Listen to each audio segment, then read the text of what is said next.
ప్రత్యక్ష దైవమైన సూర్య భగవానుడు ఒక రాశి నుంచి మరొక రాశిలోకి మారడాన్ని సంక్రమణం అంటారు. సంక్రమణం అంటే మార్పు.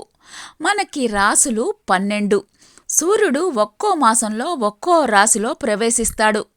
అలా సంవత్సరంలో 12 సంక్రాంతులు వస్తాయి. సూర్యుడు ధనురాశి నుంచి మకర రాశిలోకి మారిన సమయమే మకర సంక్రాంతి. దీనితోటి ఉత్తరాయణ పుణ్యకాలం ప్రారంభం అవుతుంది.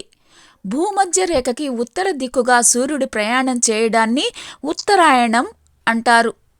సూర్యుడు ఒక్కో రాశిలో ప్రవేశించినప్పుడు ఆ రాశి యొక్క పేరుతోటి సంక్రమణం అంటారు. కానీ అన్నిటికన్నా మకర రాశిలోకి ప్రవేశించిన మకర సంక్రమణం చాలా విశిష్టమైనది. ఈ కాలంలో ప్రకృతి సంపద అయిన పంటలు, ముఖ్యంగా ఆహార పంటలు చేతికి అందివస్తాయి. మకర రాశిలో విష్ణు నక్షత్రం అయిన శ్రవణం ఉంది. శ్రీమన్నారాయణుడు అనంత పద్మనాభ స్వామిగా సాక్షాత్కరించింది ఈ నక్షత్రంలోనే. అందుకే మకర రాశిని విష్ణు రాశి అంటారు. వామనావతారంలో 3వ పాదంతోటి బలిని పాతాళానికి పంపింది ఉత్తరాయణ పుణ్యకాలంలోనే. దేవతలకు ముఖ్యమైన ఈ రోజులలో చేసే పుణ్యకార్యాలు, దాన ధర్మాలు, పూజలు ఉత్తమ ఫలితాలను ఇస్తాయి.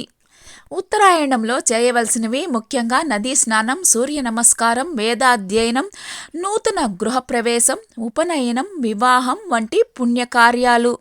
ఉత్తరాయణ కాలంలో పవిత్ర నదులైనటువంటి గంగా, గోదావరి వంటి నదీ స్నానం చేసి నువ్వులు, బియ్యం, వస్త్రాలు, దుంపలు, ఫలాలు, చెరుకు, విసినికర్ర, బంగారం, గోవులు, గుమ్మడికాయ వంటివి దానం చేస్తే ఉత్తమ గతులు పొందుతారు. సంక్రాంతి పర్వదినాన సూర్యుడు మకర రాశి అధిపతి తన కుమారుడు అయిన శనీశ్వరుని ఇంట ప్రవేశిస్తాడు.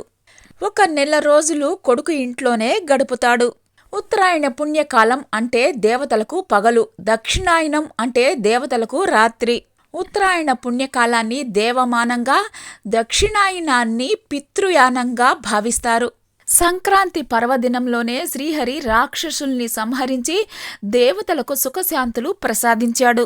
భగీరథుడు కఠోర తపస్సు చేసి గంగను భువికి తెచ్చి భస్మమైన 60,000 మంది సాగర మహారాజు కుమారులకు సద్గతులు కల్పించాడు. స్వచ్ఛంద మరణ శక్తిని కలిగిన భీష్ముడు యుద్ధ రంగంలో నేల కొరిగి అంపశయ్య మీద పవళించి ఉత్తరాయణ పుణ్యకాలంలోనే దేహత్యాగాన్ని చేశాడు. సూర్యుడు పయనించే దిక్కును బట్టి భూమిపై వాతావరణంలో మార్పులు వస్తాయి.